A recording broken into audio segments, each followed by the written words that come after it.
جی السلام علیکم میرے عزیز دوستو، آپ سب خیر و خیریت سے ہوں گے۔ میرے عزیز دوستو، آج ہم کافی مہینوں کے بعد آپ کی خدمت میں حاضر ہوئے ہیں۔ اس کی وجہ یہ تھا مکان کا شفٹ کرنا اور ایک شادی کے انتظامات میں ایسے مصروف رہے 4-6 مہینے ہم نے بھی ریسٹ کر لیا۔ میرے عزیز دوستو، اس وقت ہمارے وطن عزیز کے جو حالات جا رہے ہیں اور تمام سیاسی پارٹیاں اس میں دلدل میں پھنسی ہوئی ہیں۔ اس وقت خان صاحب، محترم عمران خان ایک ایسے 9 مئی کے سکینڈل میں پھنسے ہوئے وطن عزیز کے لیے ایک خطرناک کردار بن چکے، مگر ہمارے نزدیک خان صاحب کو ایک موقع دینا چاہیے۔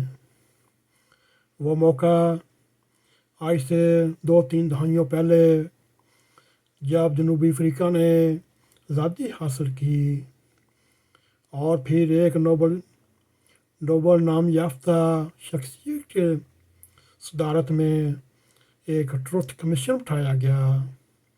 اس میں ہر سٹیک ہولڈر کو اپنی صفائی، اپنے اعتراف جرم کرنے کا موقع دیا گیا، اور اس طرح اس کمیشن نے ساؤتھ افریقہ کی ایسی راہ ترقی کی طرف صاف کر دی۔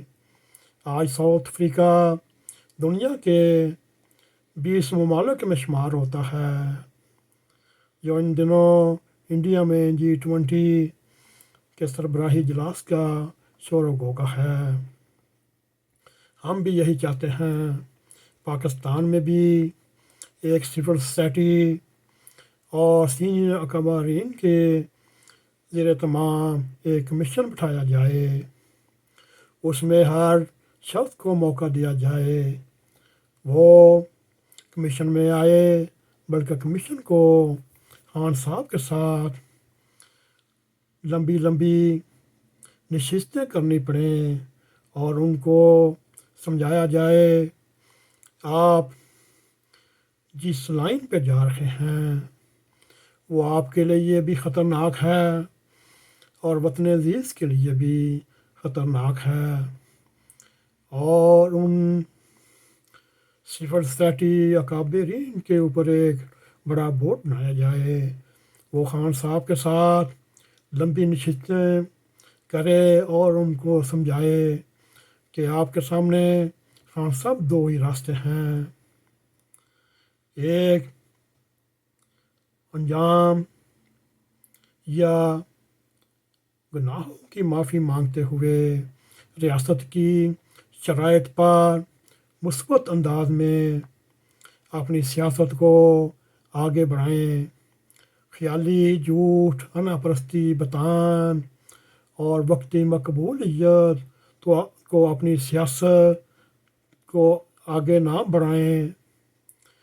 یہ تو ایک اپنے آپ کو دھوکہ دینے والی بات ہے، راستے دونوں ہی تباہ و برباد کر دیتے ہیں، اور اسی چکر میں آتش نمرود بھی تیار، اور دوسرا راستہ یہ ہے کہ اپنی سیاست اور پارٹی کو بچائیں اور صدقے دل سے بہت کچھ تعاون کر کے 25 کروڑ عوام کے سامنے آپ اپنے جرائم کی معافی مانگیں اور اسٹیبلشمنٹ اور حکومت وقت سے NRO لیں، اور یہی ایک آپ کے لیے راستہ ہے۔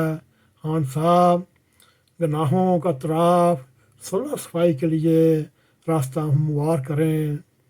ہمیں ڈر یہ بھی ہے آپ یقیناً تعاون نہیں کریں گے، اور اس وقت گھر میں اکیلے تنہائی جان لیوا بھی ثابت ہو سکتی ہے۔ خان صاحب، دوسری شرط آپ ہم سے بہتر جانتے ہیں۔ جب ایک آدمی تنہائی میں ہو، اس کا ایک پتا پتا ساتھ چھوڑ گیا ہو، اس کی تنہائی میں آخر پہ کیا ہوتا ہے؟ وہی کن پٹی، وہی پسٹل۔ خدا نہ کرے آپ کے اوپر یہ موقع آئے۔ ہم اللہ تعالیٰ سے دعا کرتے ہیں، اے اللہ عمران خان کو سیدھے راستے پر چلانے کی توفیق عطا فرما، اور 25 کروڑ عوام کا ساس اس کے دل میں جاگے، اور مادر وطن کی حفاظت کرنے کی توفیق پائے، اور اپنی غلطیوں کے ساتھ اللہ تعالیٰ کے حضور اور 25 کروڑ عوام کے سامنے اعتراف جرم کریں، اور اللہ غفور الرحیم ہے، اللہ تعالیٰ بار بار توبہ قبول کرنے والا ہے۔ امید ہے آپ کو ہمارا یہ مضمون پسند آئے گا۔ اگر پسند آئے ہمیں لائک بھی کریں، ہمیں شیئر بھی کریں، کمنٹ سیکشن میں جا کر اپنا زار خیال کرتے ہوئے ناگ ٹی وی 4 کو سبسکرائب کریں، جاتے جاتے بیل آئیکن کو کلک کریں تاکہ ہماری تازہ تازہ ویڈیو آپ تک پہنچتی رہیں۔ اسی کے ساتھ السلام علیکم ورحمۃ اللہ وبرکاتہ۔